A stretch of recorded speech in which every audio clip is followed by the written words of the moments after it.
¿Qué tal con todos? Muy buenas noches. Buenas noches. ¿Qué tal? ¿Cómo están? Damos inicio a una semana más de capacitaciones. El día de hoy vamos a tener a cargo la capacitación del rubro de seguridad, ¿no? Que ya ustedes han llevado también mediante la plataforma los cursos que están eh, grabados de forma síncrona.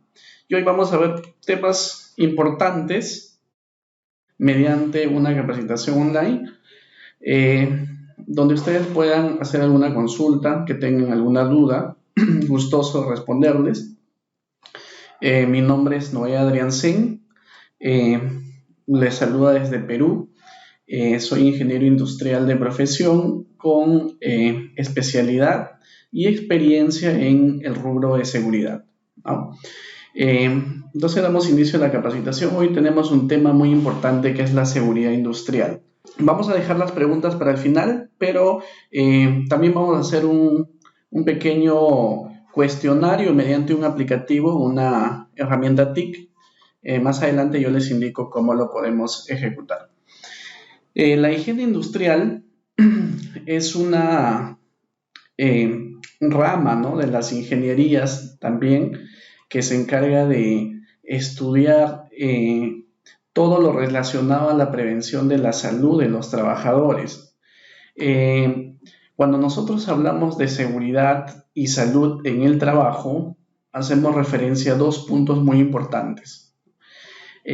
Seguridad en el trabajo, salud en el trabajo. Dos puntos importantes, ¿no? Cuando hablamos de seguridad en el trabajo, tenemos diferentes herramientas de gestión para prevenir accidentes. Seguridad en el trabajo, prevención de accidentes. Y cuando hablamos de salud en el trabajo, prevención de enfermedades. Entonces, lo vamos a dividir en dos bloques, ¿no?, en dos ejes. Uno que va a ser la prevención de accidentes y lo otro que va a ser la prevención de enfermedades. El objetivo de la seguridad y salud en el trabajo es prevenir accidentes y prevenir enfermedades ocupacionales, ¿no? Para ello se utilizan diferentes herramientas, ¿no? Como pueden, ya quizás ustedes han llevado los cursos de la plataforma. Por ejemplo, está la matriz CIPER, ¿no?, que es una herramienta muy aplicada para la prevención tanto de accidentes como prevención de enfermedades. Entonces, mucho hablamos, ¿no?, de la prevención de accidentes, pero muchos descuidamos la prevención de las enfermedades ocupacionales. Y según reportes de la Organización Internacional de Trabajo, nos dice pues que tenemos un alto índice de muertes por enfermedades, ¿no? Enfermedades como cáncer al pulmón, ¿no?, enfermedades por alguna hernia discal, por hipoacusia, por diferentes tipos de enfermedades que se dan a lo largo de nuestra relación con el trabajo que tenemos día a día.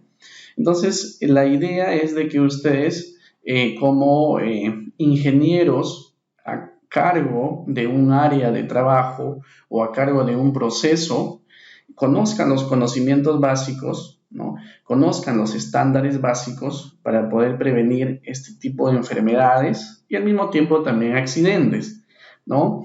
Pero no dejemos de lado las enfermedades. Por eso es que en las clases en vivo le vamos a dar un poquito más de énfasis al tema de enfermedades que al tema de accidentes, porque los accidentes ya tenemos información en la plataforma, tenemos trabajos en altura, tenemos de sistema de gestión que podemos estudiarlo, ¿sí? Entonces, la higiene industrial es una de las ramas, ¿no?, de la ciencia que se encarga de estudiar exclusivamente la prevención de estas enfermedades ocupacionales. Eh, Cuando nosotros hacemos referencia, por ejemplo, a la ergonomía, ¿no?, forma parte también de la higiene industrial, la ergonomía, ¿no? ¿Por qué? Porque vemos diferentes tipos de agentes. Entonces, nuestro objetivo de esta sesión es definir la importancia de la seguridad e higiene industrial en el campo laboral, ¿no? Más adelante vamos a ir viendo poco a poco, ¿no? Qué tan importante es conocer conceptos básicos para poder aplicarlos a nuestra organización, ¿no? También vamos a identificar los distintos agentes de riesgo, por ejemplo, los físicos, los químicos, biológicos, ergonómicos y psicosociales, ¿no? Que pueden afectar a la seguridad e higiene de los trabajadores, ¿no? O a la seguridad y a la salud de los trabajadores. Y también algunas medidas de control, ¿no? Tenemos 2 clases durante la semana. Hoy vamos a ver algunas definiciones generales, clasificación, algunas enfermedades, y la próxima semana vamos a ver, el siguiente día de la semana, que es el miércoles, vamos a ver algunos límites referenciales y algunos controles para prevenir estas enfermedades. Entonces, vamos a iniciar con una herramienta TIC, ¿no? Para poder conocer un poco cómo están ustedes durante este aprendizaje de la seguridad y la salud. Ingresan, por favor, con su teléfono, pueden ingresar a esta dirección, ¿sí? Ahora yo les voy a pasar el PIN, ¿ah? Un momentito, para explicarles. Primero ingresan a la dirección, luego les va a pedir un PIN, luego van a ingresar su nombre, ¿no? Y luego le dan OK, boom, ¿no? Y luego ya los va a transferir a la sala donde se encuentra el juego. Parece que nos están hablando, pero vamos a ver. Ya ahí, por ejemplo, ya le han tipeado. Ya, ahora les paso el PIN entonces. Ahí lo tienen al código. Este código le ingresa 620463.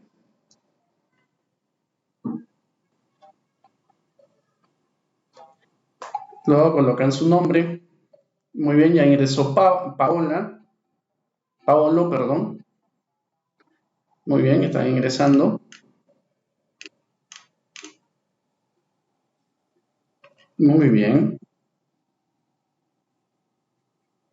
Excelente. Muy bien. Tenemos 2, 4, 6, 8, 10, 12.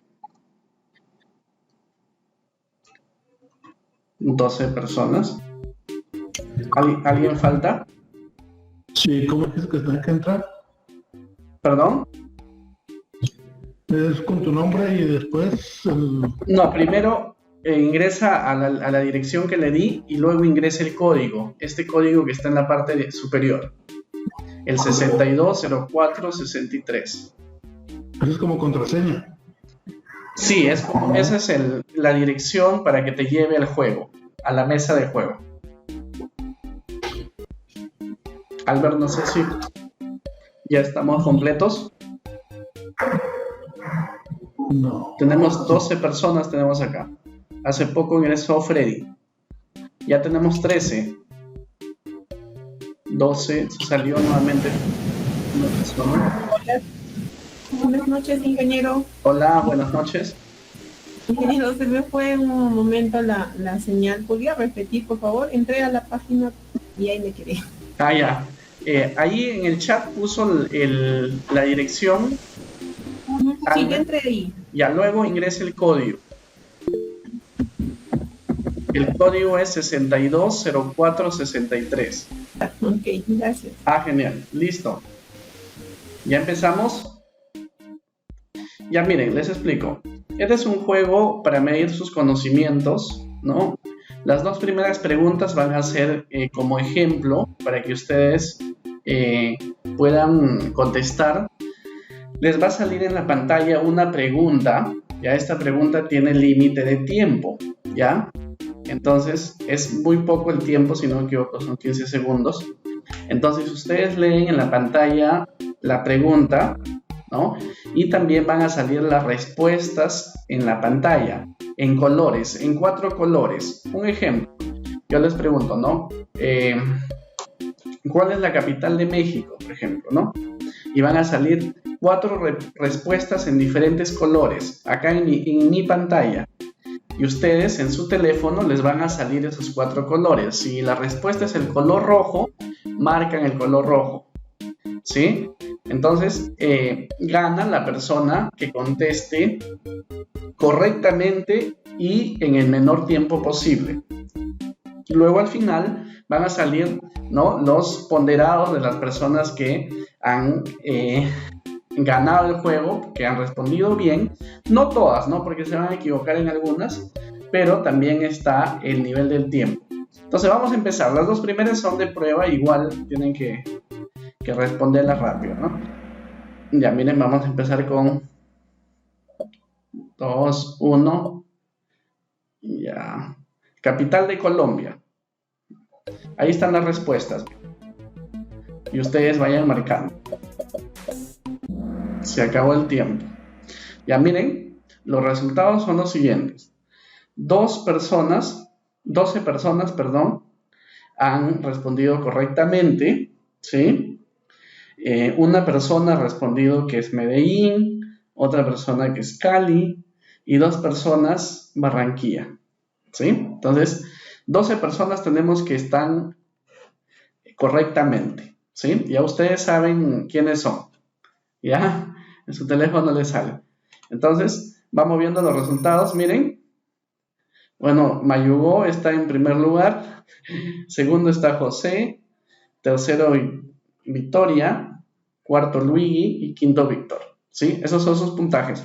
Pero no crean que los que están primero al inicio van a ganar, ¿eh? No se confíen. Igual sigan intentando. ¿Ya? Siguiente pregunta. Ya. Solo una persona se ha equivocado. Dice que la capital de Perú es Perú. Entonces, por allí, no, esa persona le resta puntos por el momento, ¿no? Quizás para más adelante ya se recupere. Entonces, ya miren, con estas 2 ya hemos aprendido. Ahora sí pasamos ya al tema de conocimiento, ¿sí? Vamos viendo los puntajes primero.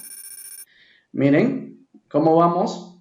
Victoria está en primer puesto, Alberto segundo, José tercero, Luigi cuarto y Mayugo quinto, ¿sí? Pasamos a la siguiente pregunta. Ya, tenemos 6 personas que han marcado correctamente, ¿no?, el bienestar en las relaciones del individuo, ¿no?, cuando hay una relación entre personas. Entonces, ahí 6 personas han marcado que es salud social, ¿no? Porque la salud se divide en 3, ¿no?, según la Organización Mundial de la Salud. Tenemos salud física, salud psíquica y salud social, ¿no? Entonces, ahí ya tenemos, vamos viendo los resultados. Miren cómo cambian los resultados. Miren, Luis ya está en primer lugar, Víctor segundo, Rosa tercero, Victoria cuarto y Alberto quinto, ¿sí? Seguimos. Ya, muy bien. Miren cómo van los resultados, ¿no? Por ejemplo, es importante, ¿no?, conocer los agentes, ¿no?, físicos, químicos, biológicos, disergonómicos, psicosociales. Es bueno primero conocerlos, identificarlos, ¿no?, para poder controlarlos, ¿no? Primero tenemos que conocerlos, ¿no? Entonces, por ejemplo, acá una pregunta, ¿no?, es un agente físico, ¿no?, dice, y la respuesta correcta era ruido, ¿no?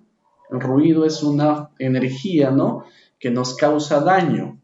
Entonces, aquí, bueno, tenemos 8 respuestas correctas y tenemos 8 respuestas incorrectas. Vamos a ver cómo se mueve la tabla. Ya. Mayugo nuevamente, recuerdan que empezó primero y nuevamente ha subido. Entonces, ahí tenemos, miren, pueden ver su resultado, chicos. ¿Sí? Ya. Vamos a la siguiente pregunta. ¿Verdadero o falso, ya, chicos? Ya, el polvo, ¿no? Muchas veces hablamos del polvo, las partículas, ¿no?, los aerosoles en las empresas. ¿Son agentes físicos? ¿No? ¿Es un agente físico? No. El polvo es un agente químico, ¿no? Las partículas, los gases son agentes químicos. Entonces acá tenemos 9 respuestas correctas, ¿no? Y tenemos 7 respuestas incorrectas. Vamos viendo cómo va el puntaje. Mayugo se equivocó y descendió nuevamente. Entonces, Víctor va en primer lugar, ¿no? Ahí están los puntajes también, chicos, para que vean, ¿no? Va con 3.376 y el segundo lugar, que lo tiene Carlos, está con 3.244, ¿sí? Vamos a la siguiente pregunta. ¿Qué previene la higiene industrial? Realmente son las enfermedades ocupacionales, ¿no? Por eso 4 personas han marcado correcto. Entonces, la higiene industrial se encarga de la protección de la salud de la persona, o sea, las enfermedades ocupacionales. En este caso sí se va a mover la tabla, porque ha habido no mucho. Carlos sigue en el primer puesto, Alberto segundo. Pasamos a la siguiente. Ya, muy bien, dice, ¿los movimientos repetitivos es un agente psicosocial? No, ¿no es cierto? Cuando ya hablamos de movimientos, posturas, hablamos de un tema ergonómico, no un tema psicosocial. Si hubiese puesto el estrés es un agente o un riesgo psicosocial, ahí sí marcábamos verdadero, ¿no? En este caso ha sido falso. Tenemos 10 personas que están en lo correcto, 4 personas que están en lo incorrecto, ¿no? Y la tabla se mueve de esta manera, ¿no? Ya vamos en la mitad, si no me equivoco. Pongamos atención. Ya. Los virus, ¿qué son? ¿Agentes químicos o agentes biológicos? Son biológicos, ¿no es cierto? Actualmente lo conocemos por la pandemia. Entonces, la respuesta era falsa. Tenemos 8 correctamente y 6 de forma incorrecta. Vamos viendo los resultados. No hubo mucho movimiento. Carlos se mantiene en el primer puesto. Seguimos. Ya. Nos dice el humo metálico es un agente químico, ¿no? Verdadero, ¿no es cierto? Los humos metálicos son partículas, ¿no? Son partículas suspendidas en el aire, ¿no? Generadas por un proceso de condensación, ¿no? De un estado gaseoso.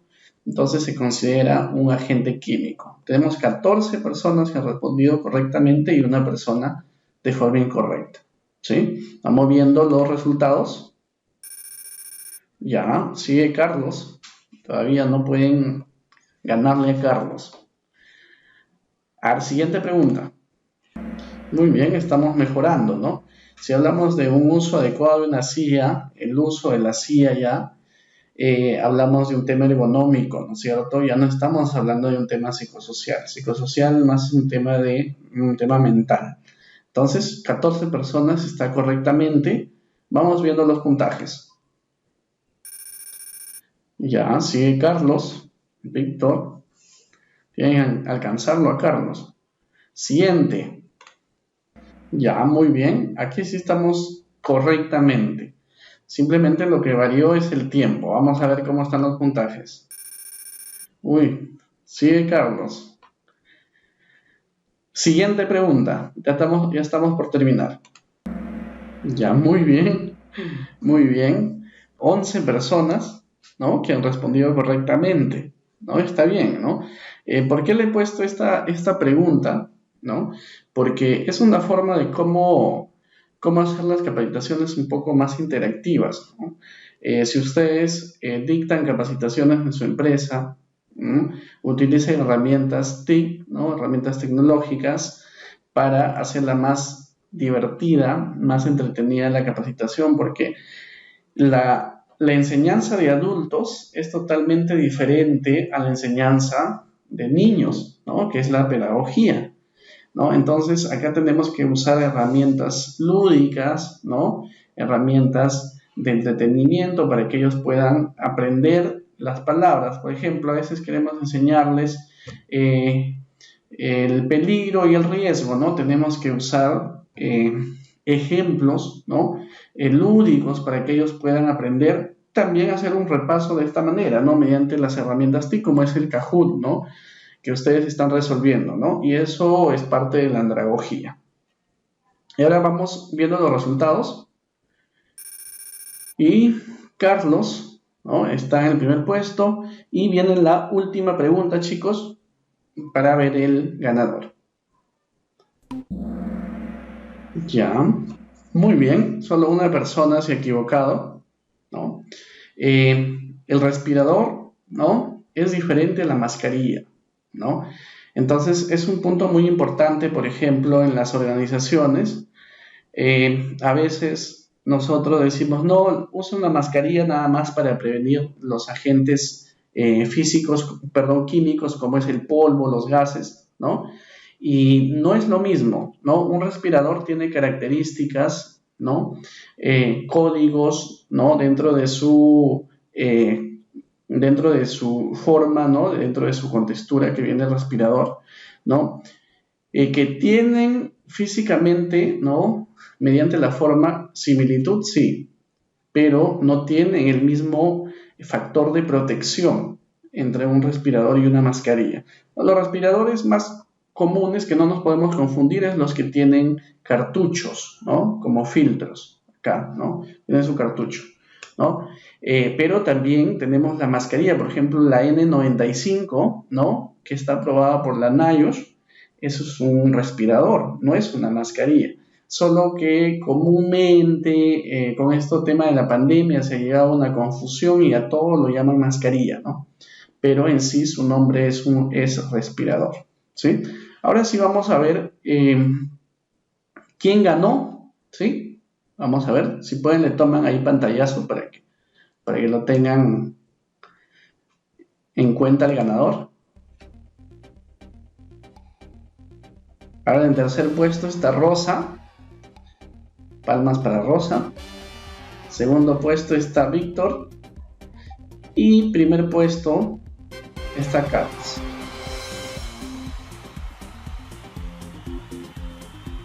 Y teníamos también ahí los cuarto y el quinto puesto al final, ¿no?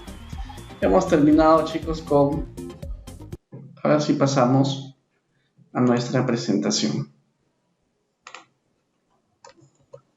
Sí. ¿Se puede apreciar la presentación? ¿Me confirma? Sí, sí se ve. Ya, genial. Entonces, acá estábamos hablando de la higiene en el trabajo, ¿no? Entonces, son aquellos factores, ¿no? En donde se encarga de la identificación, la evaluación y el control de todos los agentes que pueden haber dentro de una organización, ¿no? ¿Y cómo vamos a reconocer estos agentes, ¿no? ¿Cómo es el reconocimiento? Nosotros tenemos un agente, ¿no? Tenemos un trabajador y un ambiente de trabajo, ¿no? Un agente, por ejemplo, el ruido, ¿no? Nosotros tenemos que ver cuál es su nivel de exposición de ese trabajador en ese ambiente de trabajo al agente de riesgo, ¿no? ¿Cuántas horas, por ejemplo, está expuesto, ¿no? Ese trabajador, ¿no? Al ruido? ¿Cuántas horas permanece en ese ambiente de trabajo que existe ruido? Más o menos así se interpreta, ¿no? Primero tenemos que saber eso, ¿no? Si nosotros tenemos personal a cargo, ¿no? Debemos saber cuánto tiempo está expuesto al nivel de ruido. Más allá de la productividad, el avance, ¿no? También tenemos que velar por su salud de los trabajadores, porque hay enfermedades irreversibles. Entonces, eso no nos conviene. Asimismo, ¿no? También apoyar a la empresa para que se haga una buena gestión de estos agentes, ya que, miren, está demostrado, por ejemplo, en este primer agente que les dije sobre el ruido, que genera estrés, ¿no? Y al trabajador, al estresarse, ¿no? Disminuye su rendimiento, ¿no? Entonces, imagínese todo el día usted expuesto a ruido, ¿no? El ruido son emisiones, ¿no? Sonoras mediante energía cinética que es incómodo para el ser humano. aparte de ser incómodo, te genera daño, pero no es un daño pues de la noche a la mañana, sino es progresivo en el tiempo, ¿no? Poco a poco. Es como una gotita de agua que va cayendo sobre una piedra, ¿no? Y por la persistencia va haciendo huequito, ¿no? A diferencia de agregarle sobre la piedra un balde de agua y no le genera nada, ¿no? Pero si la gotita va poco a poco cayendo sobre la piedra, va generando el huequito. Asimismo, se representa el ruido, ¿no? Con nuestro oído. Entonces, mediante esa exposición que ya hemos visto nosotros al riesgo, ¿no? De exposición, y ya identificamos los riesgos, vamos a determinar qué enfermedades profesionales podemos obtener, ¿no? ¿Qué enfermedades me puede generar ruido? Que ya lo vamos a ver más adelante. Entonces, de esa manera, primero tenemos que estudiar el ambiente donde vamos a laborar, ¿no? Las personas que van a laborar y el agente de riesgo que nos puede generar un daño, ¿no? O generar un riesgo, ¿no? Luego vamos a ver el tiempo de exposición de esa persona, luego para determinar qué enfermedad me puede generar, ¿sí? Entonces vamos a clasificarnos a estos agentes de riesgo para tener un mayor control, un mayor entendimiento de esto. Miren, los agentes de riesgo se clasifican en físicos, químicos, biológicos, disergonómicos y psicosociales, ¿no? O ergonómicos también se puede llamar. No hay una literatura exclusiva que nos hable es disergonómico o es ergonómico, ¿no? Normalmente se utiliza la palabra disergonómico y en algunos casos ergonómico, ¿sí? Entonces, sobre los agentes físicos vamos a ver un poquito, ¿no? Dentro de este tema, los agentes químicos igual, biológicos y psicosociales. Los disergonómicos tenemos en la plataforma ya que hemos visto algo de ergonomía, ¿no? Entonces no lo vamos a tocar. Quizás algún punto adicional, ¿sí? Vamos empezando con los agentes químicos, ¿no? Un agente químico, pues no es una representación, ¿no? Puede ser en los tres estados de la materia, ¿no? Puede ser en líquido, gaseoso o sólido, ¿no? ¿Y dónde lo encontramos? En la fabricación, en el transporte, en el almacenamiento, en el uso. Entonces, en todas esas actividades yo tengo que saber qué me puede generar, cómo puedo reaccionar ante la exposición, cómo me debo proteger para manipularlo, este producto, para ingresar a las zonas donde hay este químico. Todo eso debe saber el trabajador, ¿no? Ya que hay agentes químicos también que no solo te pueden generar una enfermedad, sino que te pueden generar la pérdida de la vida de forma inmediata. Eso hay que tenerlo en cuenta, ¿no? Y si nosotros los clasificamos ya a los agentes químicos, vamos a obtener 3 clasificaciones, ¿no? Los aerosoles, los gases y los vapores. Entonces vamos a ir viendo uno por uno, ¿no? Cuáles son los aerosoles, cuáles son los gases, cuáles son los vapores. Y aquí tenemos los aerosoles, miren. Tenemos el polvo, la niebla, la bruma, el humo metálico, ¿no? Si nosotros hablamos del polvo, miren, el polvo es la suspensión en el aire de partículas sólidas de tamaño pequeño, ¿no? Que son procedentes de procesos físicos, por ejemplo, de la disgregación de estas partículas, ¿no? ¿Cuál es su tamaño aproximado? Es entre 0.1 a 25 micras.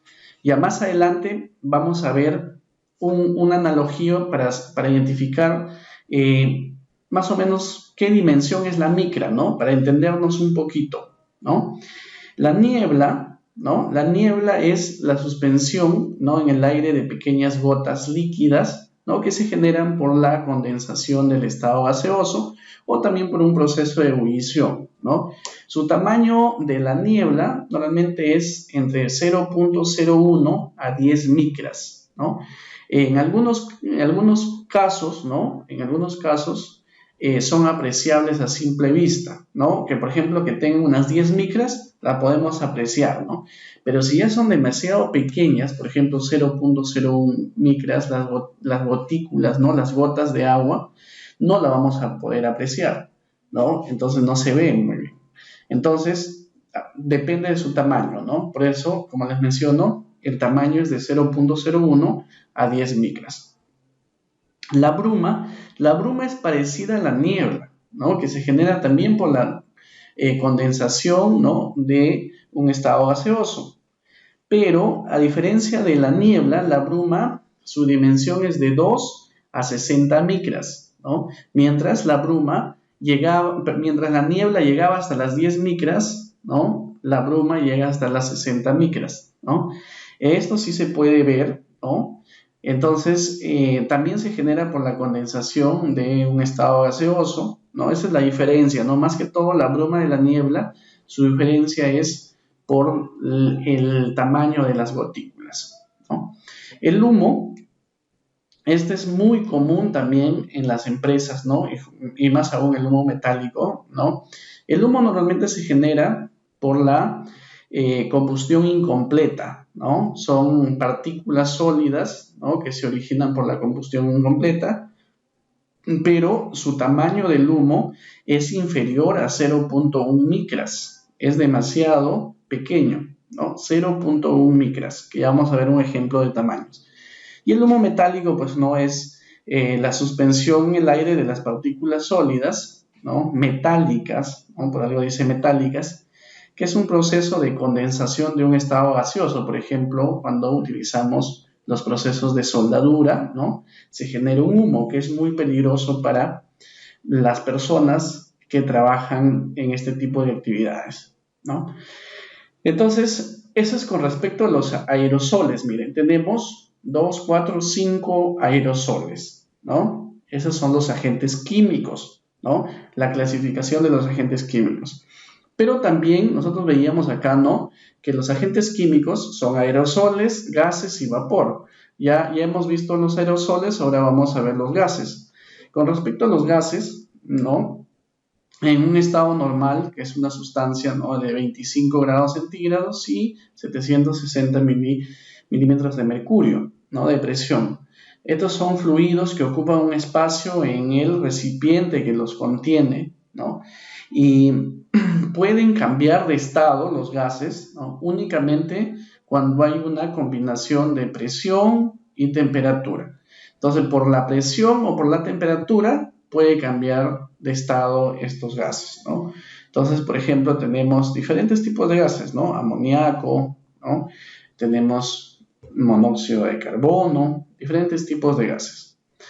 Y el vapor es también, ¿no? Una fase gaseosa de una sustancia ordinariamente sólida o líquida a la misma temperatura que el gas, ¿no? Que es 25 grados y 760 milímetros de mercurio de presión, ¿no? El vapor puede pasar, ¿no? A sólido o a líquido, ¿no? Entonces, de esa manera se presenta el vapor, ¿no? El tamaño, particularmente, de las partículas, en este caso, es parecido al tema de los gases, ¿no? Por ejemplo, este gas que se utiliza para verificar, ¿no? Si es válido el oro, las joyas, ácido nítrico, por ejemplo, que se utiliza para validar las prendas, ¿no? Normalmente lo utilizan en las agencias bancarias o cajas municipales. Genera un vapor, ¿no? Genera un vapor que puede generarle daño a la persona. Y acá están los tamaños referenciales, ¿no? Que les mencionaba, ¿no? Pero antes de ver los tamaños, vamos a ver acá más o menos qué significa una micra. Miren, acá tenemos en esta imagen, lo que se ve de esta forma, esta línea, ese es un cabello humano, ¿sí? Es un cabello humano. Entonces, imagínense si yo ahora me saco un cabello, ¿no? Y lo miro, ¿no? Casi no se ve. Pero ¿cuántas micras mide este cabello?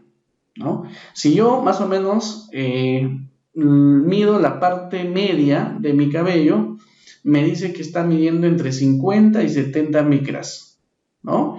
Y si es la base del cabello, un aproximado de 100 micras, es la dimensión del cabello, ¿no? Pero en promedio es entre 50 a 70 micras, ¿no? Esa es la dimensión del cabello. Y abajo también tenemos una arena de playa, ¿no? ¿Cuál es la dimensión de la arena de playa, ¿no? Casi todos, bueno, me imagino que todos conocen el mar, ¿no? Tenemos la arena de playa, que es muy fina. La arena de playa tiene un diámetro de 90 micras, ¿no? Entonces, si nosotros ya nos vamos al tema de partículas, sabiendo que nuestro cabello tiene un grosor, un diámetro en promedio de 50-70 micras, imagínense los aerosoles, miren, que van desde 0.005 hasta 500 micras, ¿no? Entonces, imagínense qué tan pequeñas que son, ¿no? La niebla, ¿no? Ahí nos dice que puede llegar hasta 500 micras también. El mínimo no le hemos puesto, pero ya sabíamos que la niebla es de 0.01 micras el mínimo, ¿no? Por ejemplo, el polvo y humo metálico, miren, el humo metálico desde 0.001. Imagínense si nosotros comparamos, ¿no? El cabello que mide 70 micras a 0.001 prácticamente no se ve, ¿no? Igual con los gases, ¿no? Son demasiado pequeños, entonces no podemos verlos, ¿no? Entonces, en este caso, nosotros debemos seguir los lineamientos correctos para su protección. Ya hemos conocido, ¿no?, los gases, ¿no?, y sabemos que son demasiado pequeños. Igual los aerosoles, los humos, ¿no?, son demasiado pequeños. Y en la empresa, ¿qué encontramos? ¿No? Polvo, que son las partículas, ¿no?, humos metálicos, gases de diferentes tipos, compuestos orgánicos volátiles, que son también parte de los gases. Normalmente encontramos diferentes tipos de agentes químicos que nos pueden generar daño. Y ahora nos preguntamos, ¿y el trabajador que yo lo tengo a cargo de estos productos químicos o de la aplicación de la pintura, ¿no?, que también se utiliza ahí, por ejemplo, el thinner como disolvente, la manipulación de la gasolina, de diferentes químicos, la aplicación de los campos agrícolas? Yo me pregunto, ¿ese trabajador sabrá cómo colocarse un respirador correctamente, ¿no?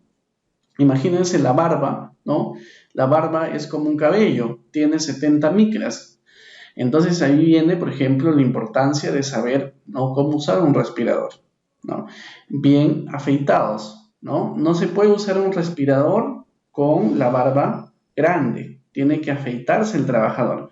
¿Para qué? Para que el respirador que se va a colocar cuando va a utilizar los gases tiene que hacer un cierre hermético dentro de mi rostro.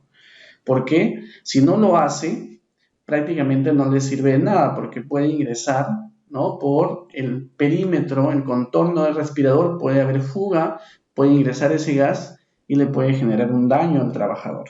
Entonces, eso es lo que yo debo conocer, saber cómo estoy llevando mi control, no solo de productividad, sino también del cuidado de mi trabajador, para que pueda ser más efectivo, ¿no? Incrementar la productividad mediante la protección de mis colaboradores, ¿no? Esta es una normativa, la ACGIH, ¿no?, que es de la Asociación de Higienistas, en donde nos dan todos los límites permisibles para algunos gases, que lo vamos a ver en la siguiente clase, ¿no?, algunos límites permisibles para algunos gases que se utilizan, los más comunes en la industria, ¿no? Ahora vamos a ver, ¿no?, esta clasificación de estos contaminantes químicos en el organismo, ¿no? Y muchos de ellos pues son irritantes, ¿no? También tenemos neumoconióticos, tóxicos, anestésicos y narcóticos, cancerígenos. ¿Qué más tenemos? Alérgicos, asfixiantes, productores de dermatitis, ¿no?, efectos combinados, o sea, los anteriores pueden ir combinados. Y por eso nos preguntamos, ¿no? Normalmente decimos, ¿por qué este trabajador se enfermó? Porque no hubo un control adecuado. Por ejemplo, antes, ¿no?, hace 40 años, 50 años atrás, se utilizaba bastante la industria textil, ¿no? Y muchos trabajadores, ¿no? Se terminaban enfermando, incluso adquirían ya cáncer, ¿no? En el pulmón, y no sabían por qué, ¿no? ¿Qué está pasando, no? Cosechadores de algodón, trabajadores de planta, ¿no? No entendían el por qué sucedía este tipo de enfermedades. Entonces hicieron un estudio y llegaron a la conclusión, ¿no? Que la gran mayoría de trabajadores tenían vicinosis, ¿no? Que eso es un cáncer al pulmón producido por la fibra del algodón. Imagínense, la fibra del algodón es tan pequeñita, ¿no? Hay de diferentes tamaños, ¿no? La que la podemos ver normalmente, pues tiene un diámetro grande, una longitud, pero hay fibra también demasiado pequeña, que es menor a 10 micras su dimensión, que puede ingresar normalmente a nuestros alvéolos pulmonares. Entonces, ¿qué pasaba? Que la gente no utilizaba ningún tipo de protección, ningún respirador. Y al no utilizar este tipo de protección, pues iba acumulando, ¿no? La fibra de algodón, y al final se convertía en un cáncer, ¿no? Llamado vicinosis, ¿no? Y muchos accidentes, muchas enfermedades, producidas por esta fibra de algodón, por no utilizar equipo de protección personal, por no hacer controles de ingeniería, por ejemplo, en las plantas, ¿no? Inyección y extracción de aire para que la atmósfera esté limpia. Cuando tú ingresas a una fábrica textil, normalmente, ¿no? Donde se produce el hilo de algodón, ¿no? Hago referencia más específico, se ve tipo una bruma, ¿no? Hablábamos de la bruma, pero ese es por gotículas de agua, pero veíamos las partículas, ¿no? Las fibras de algodón en el aire, ¿no? Y eso, pues si tú no utilizas protección y todos los días expuesto a este tipo de agente, pues vas a terminar adquiriendo un cáncer, ¿no? Entonces, hay muchas enfermedades, ¿no? Por ejemplo, la silicosis, neumoconiosis, hay muchas enfermedades producidas por las partículas, ¿no? Por ejemplo, el asbesto también muy cancerígeno, ¿no? Que te genera la asbestosis. Con respecto al asbesto, bueno, ya en Perú lo prohibieron, ya no se puede utilizar porque era un excelente, ¿no? Excelente protector de la temperatura, ¿no? Lo utilizaban para cubrir, por ejemplo, tuberías de vapor, ¿no? Era bastante... tenía un factor de protección de temperatura especial, pero lamentablemente era cancerígeno, ¿no? Ahora vamos a pasar a hablar de los agentes físicos. Vamos a ver 4 agentes importantes, que es el ruido, las vibraciones, el estrés térmico, ¿no? Y la iluminación. Cuando hablamos de ruido, inmediatamente hace referencia, ¿no? A los niveles, ¿no? De presión sonora que pueden hacernos daño, ¿no? Normalmente hay diferentes normas, ¿no? Que nos dan los límites permisibles. Lo normal es 85 decibeles para 8 horas, ¿no? Y este nivel de ruido, ¿no? No quiere decir que ya puedes estar bien, puedes estar seguro, ¿no? Expuesto a 84 decibeles, por ejemplo. Pero si no se ha realizado un estudio correctamente del ruido, si verdaderamente solo son 84 decibeles, porque el ruido cambia el nivel de ruido por las máquinas, ¿no? O por el funcionamiento de la planta. Hay momentos donde sube, baja, ¿no? Entonces, para eso es la correcta evaluación de estos agentes de riesgo, que son los agentes físicos, ¿no? ¿Qué me produce el ruido, ¿no? Me produce la hipoacusia. Y la hipoacusia es una enfermedad irreversible, o sea que no tiene cura. ¿Cómo la protejo? Implementando diferentes controles. Por ejemplo, ¿qué controles puedo implementar? ¿No? Silenciadores en las máquinas, ¿no? Encapsulamiento de las máquinas. ¿Qué más? Comprando equipos de mayor tecnología y menor ruido. Y lo último, ya usando nuestra protección auditiva. Yo tengo que preguntarme, ¿mis trabajadores que están a mi cargo conocen cómo se usa correctamente los tapones o las orejeras? Entonces, eso es lo que yo tengo que saber. Si ellos utilizan quizás solo 4 horas y 4 horas no la utilizan, ¿es correcto? No, no es correcto. Nosotros, si estamos expuestos a ruido, hay que superar el 95%, ¿no?, de la jornada laboral utilizando. ¿Sí? Puede haber un 5% por X motivo que no lo puedo usar, pero yo tengo que utilizarlo mayor a un 95% de mi jornada laboral. Eso tengo que saber para proteger mis oídos. Las vibraciones, ¿no?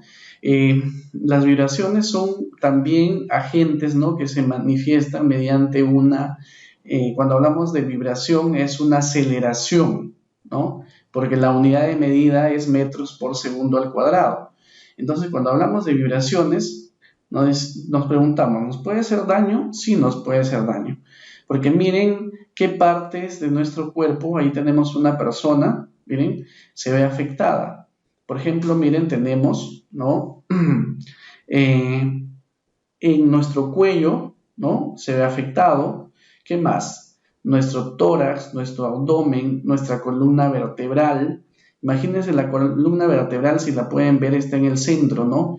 Y si llega la vibración, todo el día con vibración, ¿me puede generar daño? Sí, me puede generar daño. Las piernas, por ejemplo, ¿no? Entonces, es una fuerza aplicada, ¿no?, a sujetos de pie. Esto es normalmente para las personas que utilizan, por ejemplo, el rotomartillo, ¿no?, que están todo el día así aplanando y genera una vibración. Y cuando nosotros estamos expuestos, miren, tenemos frecuencias, ¿no?, rangos de frecuencia. Por ejemplo, de 4 a 9 Hz ya me está produciendo sensación de incomodidad, ¿no? Dolor de cabeza, por ejemplo, de 13 a 20 Hz, y así sucesivamente. Miren, tenemos síntomas de la mandíbula inferior, influencia de la palabra, nudo en la garganta, dolor de tórax, dolor de abdomen, incitación a orinar, contracciones musculares. ¿Y qué enfermedades me puede generar esta vibración?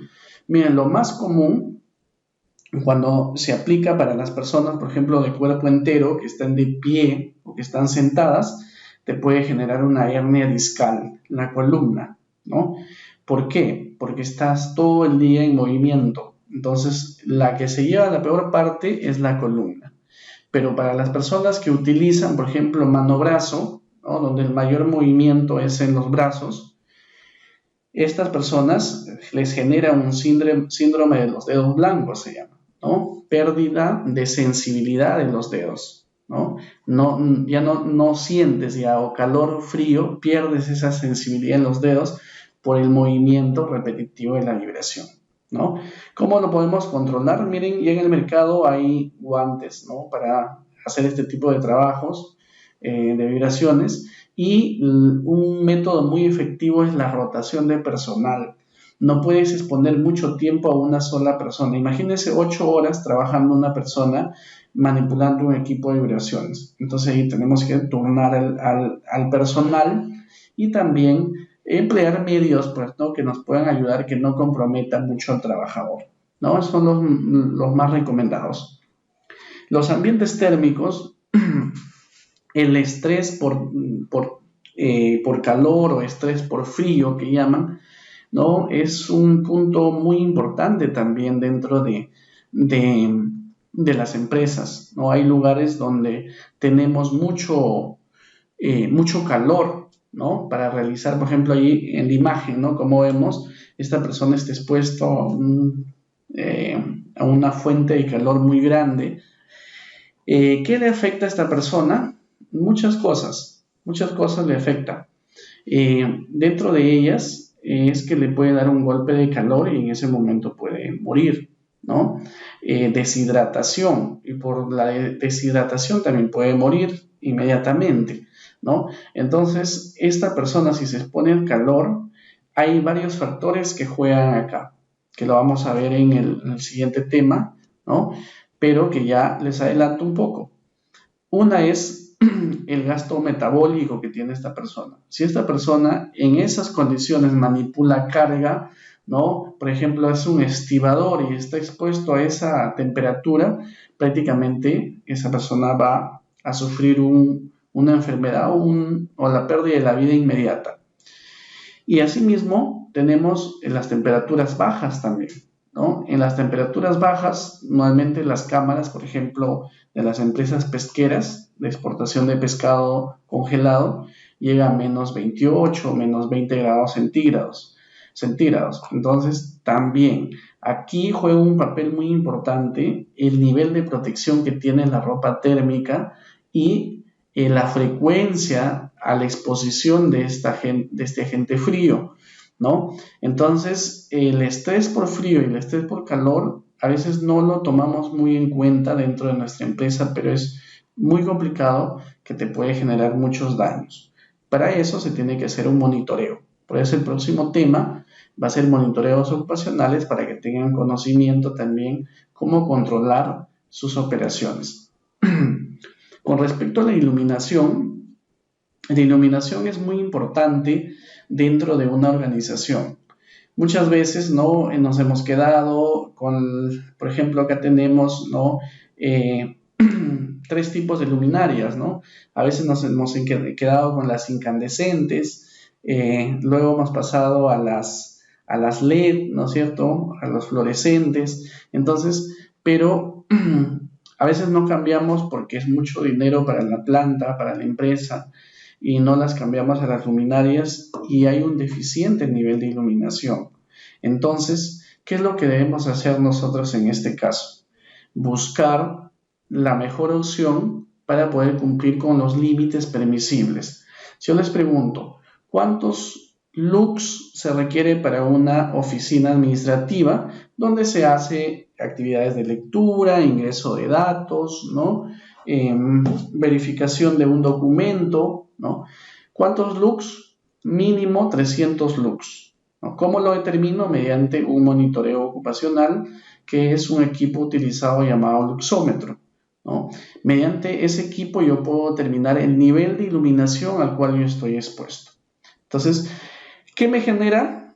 Bueno, pérdida de la agudeza visual, ¿no? Por ejemplo, y no solo eso, también la baja iluminación genera estrés, astenopía. Por ejemplo, la astenopía es el cansancio en los ojos, ¿no?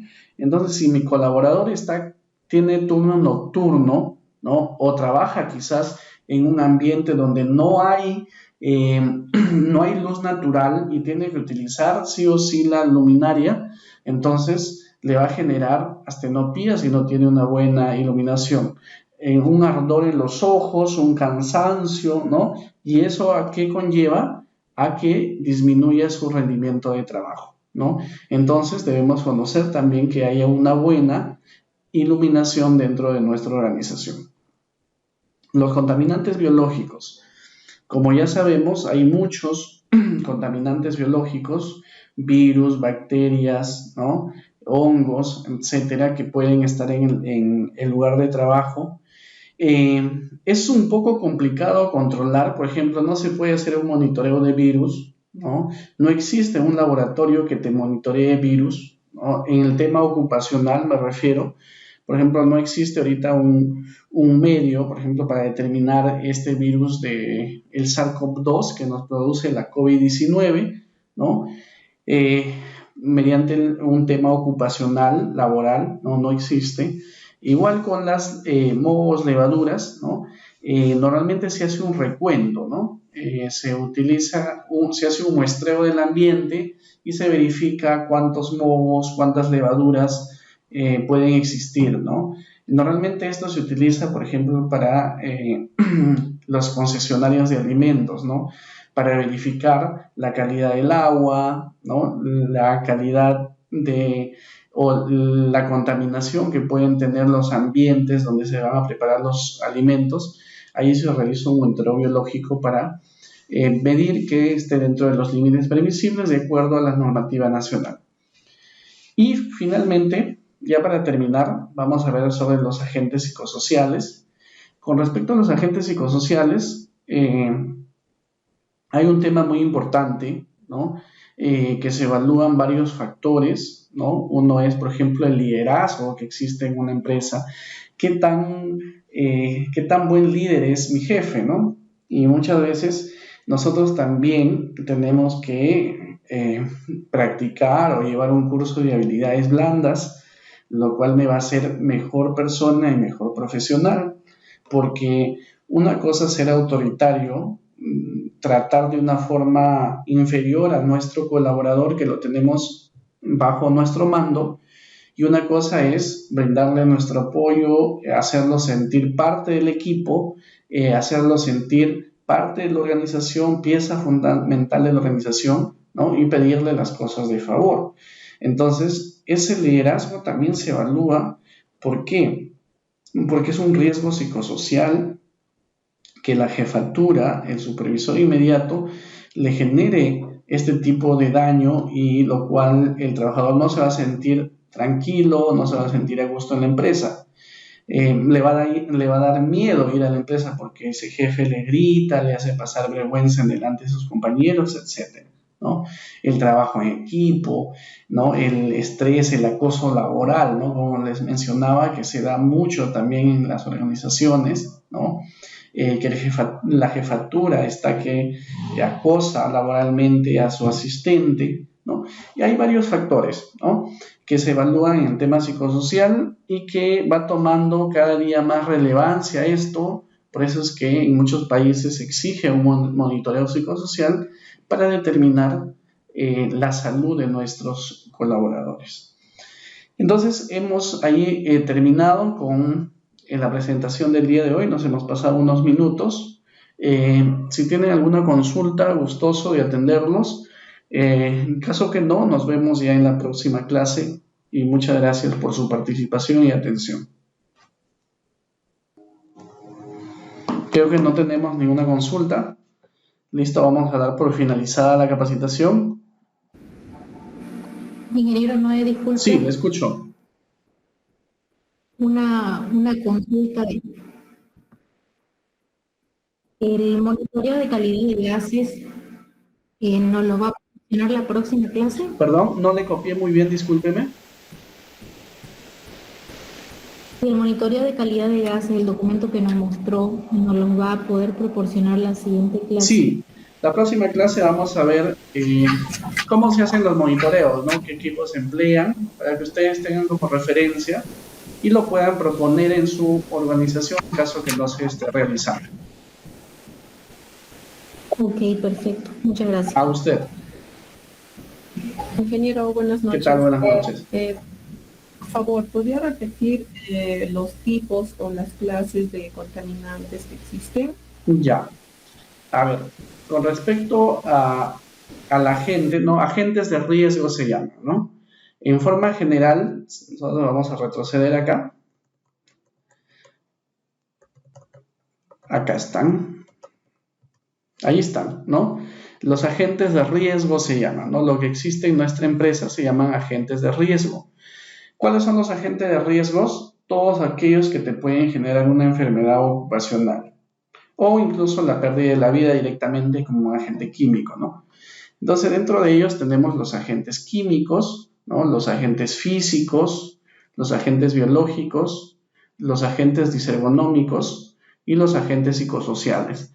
El día de hoy hemos visto agentes físicos como es el ruido, las vibraciones, el estrés por frío y calor y la iluminación, ¿no? Que son agentes que nos pueden generar daño, ¿no? Son los agentes físicos. En los agentes químicos, hoy hemos visto, ¿no? Los aerosoles, ¿no? Los vapores y los gases, ¿no? Dentro de los aerosoles, comentábamos que estaba el polvo, están las nieblas, la bruma, los humos metálicos, ¿no? Y los gases, pues es un conjunto grande, ¿no? De diferentes tipos de gases, igual que los vapores, ¿no? En los agentes biológicos normalmente encontramos los virus, las bacterias, los hongos, las levaduras, etc. En los agentes disergonómicos, que está también en la plataforma, pero vamos a ver acá qué consideramos. Aquí se consideran, por ejemplo, los movimientos repetitivos. Hay fábricas, por ejemplo, que tienen que realizar el envasado y la persona está así con las dos manos, rapidísimo, que la faja le gana, ¿no? La faja tiene mucha velocidad y le gana. Esos son movimientos repetitivos. O las personas que manipulan cargas, ¿no? Las posturas, ¿no? ¿Cuánto es el peso de la carga? ¿Cómo la voy a levantar a la carga? ¿Cómo la voy a bajar a la carga? ¿No? Entonces son las manipulaciones de las cargas. Y también tenemos un punto muy importante, los que utilizan pantallas PVD, que son pantallas de visualización de datos, por ejemplo, una computadora, ¿no?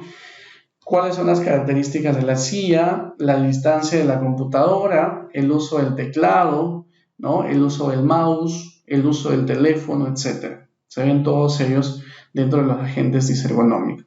Y en tema de agentes psicosociales, se evalúa, pues, ¿no? El liderazgo, el acoso laboral que puede existir en la empresa, incluso se habla de la doble presencia, donde hablamos de si el trabajador tiene problemas en casa, ¿no? O tiene, por ejemplo, hijos que no puede atender a la otra persona y más está preocupada en la empresa de sus hijos que las actividades que realiza, ¿no? En la empresa. Entonces quiere estar en ambos lados, ¿no? Eso se llama doble presencia. Por ejemplo, tenemos también la inseguridad del trabajador. También se evalúa, ¿no? A veces son muy inseguros, no tienen autonomía, ¿no? Para realizar sus actividades, ¿no? Y otros agentes adicionales, ¿no? Que se consideran dentro de los psicosociales. Ese es más o menos un resumen que he podido darle, ¿no? De aquellos agentes. Ya, sino que mi consulta iba porque de acuerdo al Códice Alimentario, lo que son polvos, por ejemplo, están clasificados como agentes físicos dentro de lo que es el Códex.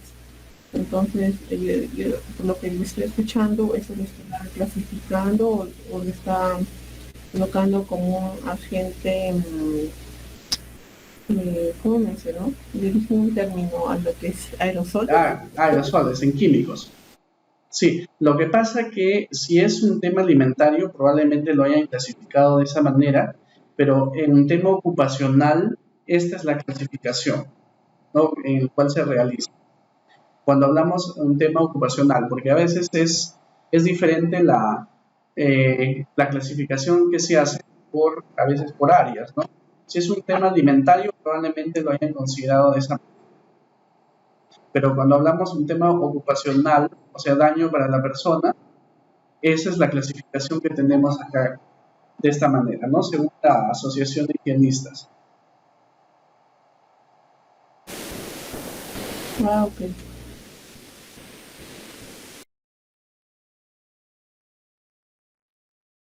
Buenas noches, yo tengo una duda, si me la pudieran aclarar. En el caso de, por ejemplo, una empresa que trabaja con plástico, ¿se puede considerar entonces como un riesgo químico el polvillo que desprende el material, por ejemplo, cuando se abren los sacos de materia prima o cuando se muele un producto que salió no conforme, por ejemplo? O sea, ¿lo puedo considerar como un riesgo químico?